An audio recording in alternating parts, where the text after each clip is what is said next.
संतों के कहा जाता है चरण स्पर्श से ज्यादा पावर मिलता है। अगर चरण स्पर्श न करावे तो उनकी चरण रज ले ले, नहीं, कोरी भावुकता नहीं। संतों के शरीर से भागवतिक परमाणु निकलते हैं, क्योंकि हर समय भजन में रहते हैं। तो हाथों की अंगुलियों के पूर्वों में आगे, और चरण तलवे में, और चरण के अंगूठे अंगुलियों में, यहां से विशेष ऊर्जा शक्ति निकलती है उनकी भजन की। इसीलिए विद्युत परमाणु जैसा काम करती चरण रज, बिजली जैसा काम, क्योंकि तलवे में और चरण के अंगूठे में वो स्पर्श हुई चरण रज विशेष। पैर छूने से लाखों गुना लाभ चरण रज से मिलेगा। उनकी चरण का चिन्ह बना, चल रहे हैं आगे, कहीं ऐसा सौभाग्य हो कि पानी है मजा के गए, चरणामृत सीधे मिल रहा है। चरणामृत अपने तो बहुत सौभाग्य कई बार ऐसे मिले हैं। पैर के अंगूठे में सबसे ज्यादा परमाणु होते हैं संतों के। अतः जहां जहां संतों के चरण स्पर्श होते हैं, वहां वहां की रज पूरे शरीर के विद्युत को उस रज में, उनके शरीर में जो ऊर्जा शक्ति भजन की, वो उस रज में, इसलिए उस रज का। और यहां वृंदावन की रज तो महारानी जी की चरण रज है।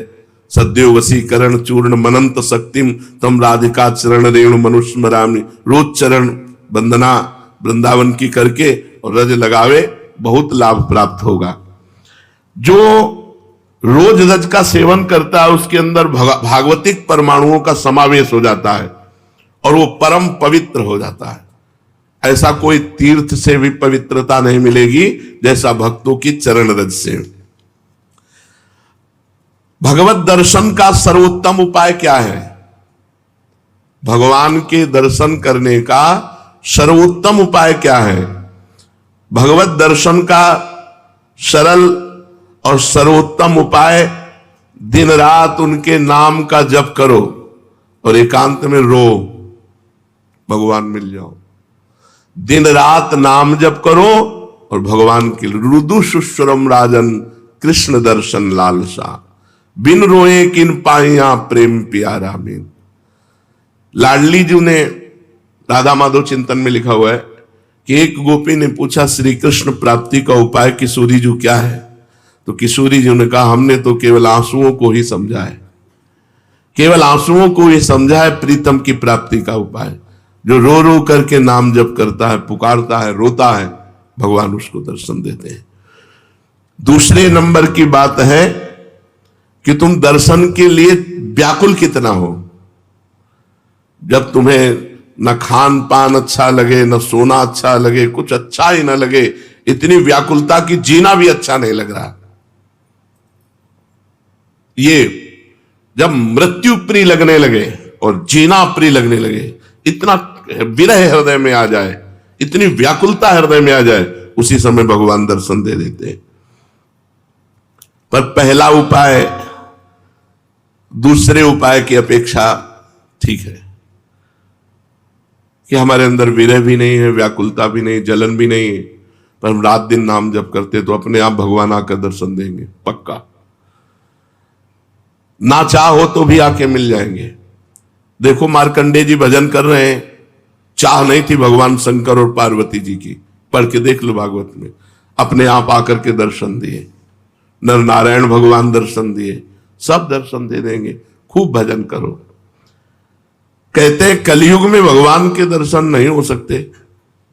कलयुग है, इसमें साक्षात भगवान के दर्शन नहीं हो सकते। मेरा दृढ़ विश्वास है कि इस युग में भगवान के दर्शन पहले युगों से सरलता से होते हैं। 10,000 वर्ष एक पैर के अंगूठे के बल खड़े होकर दोनों हाथ उठा के, जो हम लोग 1 मिनट नहीं कर सकते, पैर के अंगूठे के बल खड़े होके दोनों हाथ उठा 1 मिनट नहीं कर सकते, वो 10,000 वर्ष मंत्र जपते हुए तब कहीं करदम जी को भगवान का दर्शन हुआ था। यहां 10,000 वर्ष है ही नहीं जिंदगी में, 70-80 वर्ष के खेल है हमारा। इसमें अगर हम निरंतर नाम जप कर लें तो बिना किसी तपस्या के भगवान के दर्शन हो जाएंगे। कह रहे मेरा विश्वास है कि इस कलयुग में भगवान के दर्शन बहुत सरल हैं, सहज हैं, पहले युगों से भी। अन्य युगों के महापुरुष चाहते हैं कि कलयुग में मेरा जन्म हो जाए, थोड़े प्रयास से भगवान के दर्शन, रात दिन नाम, थोड़ा प्रयास, 10,000 वर्ष वाला प्रयास, और 80 साल के हैं, 80 में 20-30 वर्ष तो सोने के रख लो, क्योंकि अधिकतर बाल्यावस्था ऐसी चली गई। अब जवानी में अगर होश आ जाए और नाम जप कर ले तो इसी से भगवत प्राप्ति हो जाएगी। ऐसा रोज आने लगता है कि आज भगवान मिलेंगे, आज भगवान मिलेंगे। जब भजन परिपूर्ण होने लगता है, भगवान को मिलना होता है, तो हृदय से लगता है आज भगवान मिलेंगे, आज भगवान, आज तो पक्का मिलेंगे। भगवान मिल जाते हैं। भगवान फिर कोई न कोई रूप रख करके आते हैं और वो अनुभव कराते हैं, मैं हूं, देखो मैं हूं। अपने को तो अन्य रूपों की बात क्या, साक्षात रूप में भगवान शंकर काशी के घाटों में आए, पर ये बस था भूख प्यास सहते हुए, आज भगवान मिलेंगे, आज भगवान मिलेंगे, आज पक्का मिलेंगे। दोपहर की तपती हुई भूमि, जो पूरे घाटों में कोई व्यक्ति न दिखाई दे, नंगे पैर, हाथ में त्रिशूल लिए हुए, जटाओं का, अरे दौड़ पड़े, साष्टांग दंडवत। अब उस आनंद का क्या वर्णन, बस उन्होंने भी एक उंगली उठाई थी, बस हमने सत्संग में पीछे भी बताया, एक उंगली उठाई थी, बोले कुछ नहीं थे। वो एक है, बस एक है, अनेक कोई नहीं, अन्य कोई नहीं। जो किसी की निंदा करता है वो अभी अज्ञानी है, अन्य की निंदा नहीं। यहां तो पापी की भी निंदा नहीं की गई है। ये क्रूरापि पापिनो न च सताम संभाष्य दृश्यास्य सर्वान वस्तुतया निरीक्ष परम स्वाराध्य बुद्धिर्मम। मेरा दृढ़ विश्वास है कलयुग में थोड़े ही भजन से भगवान का साक्षात्कार हो जाता है, क्योंकि अल्पायु है हम लोगों की। भगवान के दर्शन कैसे होते हैं, कैसे कैसे कैसे भगवान के दर्शन होते हैं? जप से, तप से, बड़ी बड़ी साधनाओं से भगवान के दर्शन नहीं होते। कैसे होते? भगवान मेरे हैं और बस मुझे मिलना है, मुझे प्रियाजू से मिलना है, मुझे प्रभु से मिलना है, बस बहुत सरलता की बात है। भगवान मेरे हैं। जितना मां से प्यार है, जितना बहन से प्यार है, जितना शरीर से प्यार है, जितना पुत्र से प्यार है, उतना भगवान से प्यार हो जाए, भगवान मिल जाएंगे। उनको तो थोड़ा भी प्यार दे दो तो मिल जाएंगे वो, पर थोड़ा भी प्यार नहीं है, कैसे भगवान मिले? कौन भगवान से मिलना चाहता है? किसको व्याकुलता हुई? कौन रात भर जगा भगवान से मिलने के लिए? कौन कई दिन भूखा रहा भगवान से मिलने के लिए? तो ये बातें हैं। सबकी ममता ताग बटोरी, मम पद मन ही बांध बर डोरी। अब प्रभु के सिवा मेरा कोई नहीं, मेरे तो गिरधर गोपाल, दूसरों न कोई। हृदय व्याकुल है प्रभु के मिलने, वो इतनी तक तो पहुंचना ही नहीं पड़ता। इसके पहले ही वो हृदय और मानस में छाने लगते हैं, फिर साक्षात्कार तो अपने आप हो जाता। इतना नहीं पहुंचना पड़ता, मारो नहीं, सहज सरल आनंद, व्याकुलता आनंद भरी। और उतने में आप थोड़ा करके देखो, आपकी भावना में आते हैं कि नहीं प्रभु? अभी देखो आप जितना भजन करते हो उतनी भावना में आते हैं कि नहीं? देखो आप तो वैसे आपकी भावना के सामने है, और जब गाढ़ भावना हो जाएगी तो ये आपसे बात करने लगेंगे। वो है, कोई कण ऐसा नहीं जाना हो तो जब आप भावना कर रहे हैं तो आपकी भावना में जो झांकी आई वो आए हैं प्रभु, वो केवल कोरी भावना नहीं है। क्या साधना करते करते साधन के बल से भगवान मिल सकते हैं? नहीं। कि आप खूब साधना कर रहे हो, साधना का आपको बल है, उससे भगवान मिल जाएंगे? नहीं, उसका फल मिलेगा आपको, तप लोग, महालोक, जन लोग, ब्रह्म लोग और भी, लेकिन भगवान नहीं मिलेंगे। भगवान का मिलने का एक ही उपाय है कि वो कृपा कर दे, वो कृपा कर दे। कोई साधक चाहे कि अपने तपोबल से, अपने साधना के बल से भगवान को बांध के सामने खींच के लाए, ऐसा कोई तपस्वी नहीं पैदा हुआ, ऐसा कोई साधक नहीं पैदा हुआ। कितना भी साधन किया जाए, कितना भी योग किया जाए, परंतु भगवान के दर्शन सिर्फ भगवान की कृपा से होते हैं। हाँ, वो देखकर द्रवित हो जाए कि बहुत तप कर रहा है, बहुत साधन कर रहा है, थक गया है, अब द्रवित होकर भगवान दर्शन दे दे। लेकिन कोई अपने तपोबल से, कोई ये कि मैं साधना कर रहा हूं, भजन बल से भगवान को अधीन कर, ऐसा नहीं कर सकता। वो जब भजन करते हुए दैन्य भाव, तो भगवान द्रवित हो गए और वो दर्शन दे दिए। क्या जैसे हम दो मित्र मिलते हैं ऐसे भगवान से मिलकर वार्तालाप कर सकते हैं? हां, अवश्य। यदि आपके अंदर भगवान से प्रेम उदय हो चुका है तो भगवान आपसे दो मित्रों की तरह एकांत में मिलकर परस्पर वार्तालाप कर सकते हैं। बिल्कुल, इच्छा जगाओ, मिलने की इच्छा जगाओ। जब एकांत में भक्त और भगवान बातें कर रहे हैं तो दूसरा देख सकता है, दूसरा सुन सकता है? नहीं। मान लो यहीं बैठकर भगवान से बातचीत हो रही हो, तो जैसे नारायण स्वामी थे, अरे भाग तू भाग, कितना भागेगा, और कपड़ा समेट के पीछे भागते, तो लोग देखते कोई नहीं सामने, तो बाबा पागल हो गया है। कुसुम सरोवर तक दौड़ के आते, फिर लौटते, फिर मुखारबिंद तक दौड़ के जाते, फिर वहां। जब प्रेमी जनों ने पूछा तो बोले हमारी उसकी छुआछुई हो रही, वो देखो सामने दौड़ रहा है, मैं उसे पकड़ रहा हूं, लेकिन उसकी सबको लगता कि पागल हो गए हैं क्या, दौड़ रहे हैं। कहते भाग तू कितना भागेगा, आज मैं पकड़ के छोड़ूंगा, और सामने कोई है नहीं। तो लोग पागल ही तो समझते थे, तभी भक्त को एक पागल संज्ञा दे दी जाती है। श्री भगवान यदि भक्त से मिलकर बातचीत कर रहे हैं और भगवान चाह ले कि हमारे और भक्त के दर्शन करके हमारे और भक्त की बात सुन ले, तो वो सुन लेगा, अन्यथा समाज में भगवान मिलकर चले जाएंगे और वो नहीं जान पाएगा। भगवान कृपा कर दें कि इसको मेरे दर्शन हो जाए, मेरी भक्त की बातचीत सुनाई दे, तो वो सुनने में। दूसरा सामर्थ्य नहीं है कि वो भगवान और भक्त की वार्ता को सुन सके या देख सके, जबकि प्रकट में होगी, पर वो सुन नहीं पाएगा, देख नहीं पाएगा। भगवान मिलने वाले हैं, कैसे पता चलेगा? उसके पूर्व की स्थिति क्या होती कि अब भगवान मिल जाएंगे, बस अब पक्का।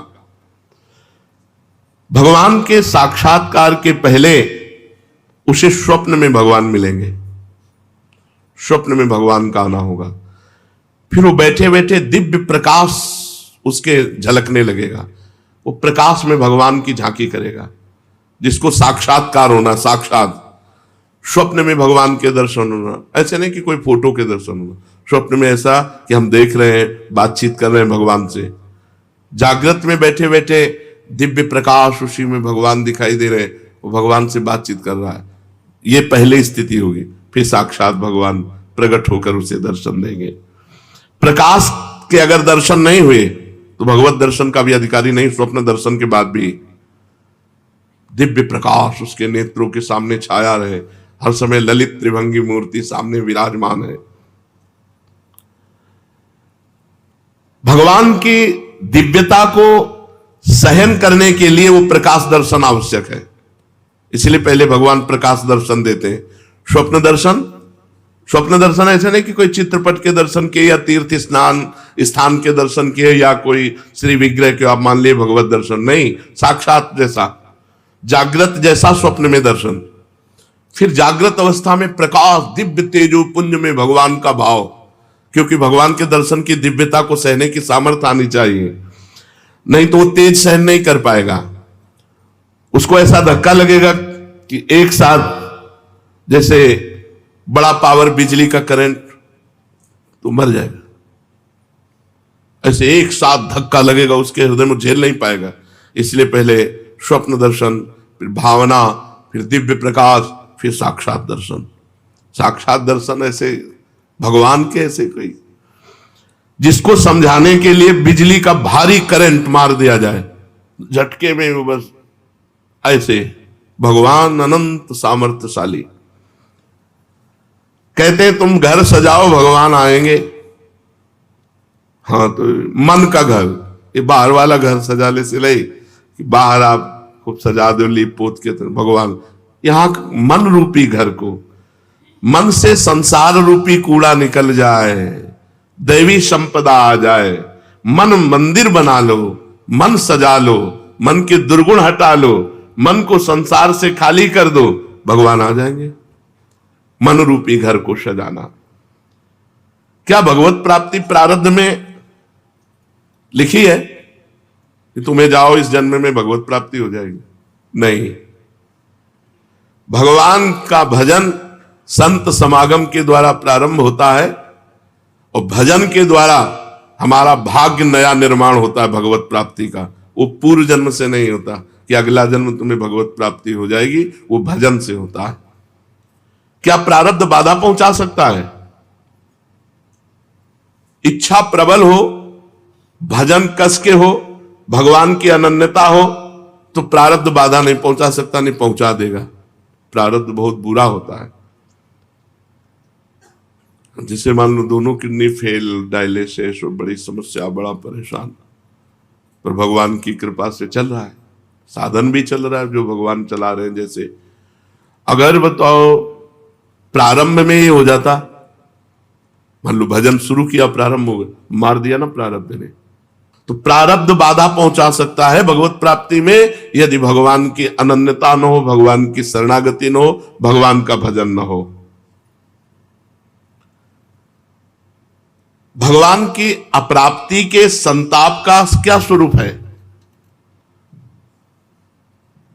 जिया ना जाए, भगवान के अमिलन में, भगवान के बिछोह में एक एक निमेष युग के समान लगने लगे, ऐसा नहीं लगता, इसलिए भगवान नहीं मिलते।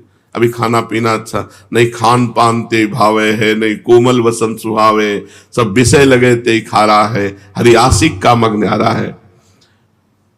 भगवान की लीलाओं में प्रवेश कब होता है? ये तो भगवत दर्शन की बात रही। भगवान की लीलाओं में कब प्रवेश होता है? जब भगवान की अखंड स्मृति जागृत हो जाती है, हर समय भगवान नाम चल रहा है, और वो सर्वदा भगवान की लीलाओं का चिंतन करता रहता है, अपने इष्ट की लीलाओं, अखंड स्मृति और लीलाओं का चिंतन, और उसके अनुसार अपने स्वरूप को देखता रहता है। जैसे अपने लोग सहचरी भाव, भगवान सत्य हैं, सदा हैं, सर्वत्र हैं, इसलिए जैसी मन में वो लीला चिंतन करता है, जैसे ही भावना उसकी पुष्ट होती है, भगवान उसे अपने लीला का द्वार खोल देते हैं कि अब तुम्हें कल्पना करने की जरूरत नहीं, भावना करने की जरूरत, आओ देखो ये लीला दर्शन करो। वो लीला में प्रवेश कर जाता है और प्रत्यक्ष की तरह सब लीला प्रसंगों में वो स्वयं सम्मिलित रहता है। जैसे हम ऐसे देख रहे हैं, ऐसे प्रत्यक्ष की तरह, भावना नहीं केवल, वो तब होता है अखंड स्मृति, लीलाओं का चिंतन और स्वरूप का बोध, अपने स्वरूप का बोध, सहचरी स्वरूप, गोपी स्वरूप, सखा स्वरूप। ये परम धाम क्या है? वैकुंठ लोक, गोलोक, साकेत, कैलाश, ये परम धाम है। एक है या अलग है? एक ही है, और भावना के अनुसार अलग वैभव प्रकाशित हो जाएगा। धाम नित्य चिदानंद एक है। आपने भगवान शिव की उपासना की तो आपको पूरा कैलाश रूप में भगवान शिव परिकर सहित अनुभव कराएगा। राम जी की उपासना की तो वही धाम साकेत बनकर अनुभव कराएगा। श्याम जी की उपासना की, वही धाम गोलोक बनकर अनुभव कराएगा। धाम एक है, वो चिदानंदमय है, तो भक्त जैसी भावना करता है वैसा अनुभव कराता है। शेष चर्चा आगे। श्री राधा वल्लभ लाल की।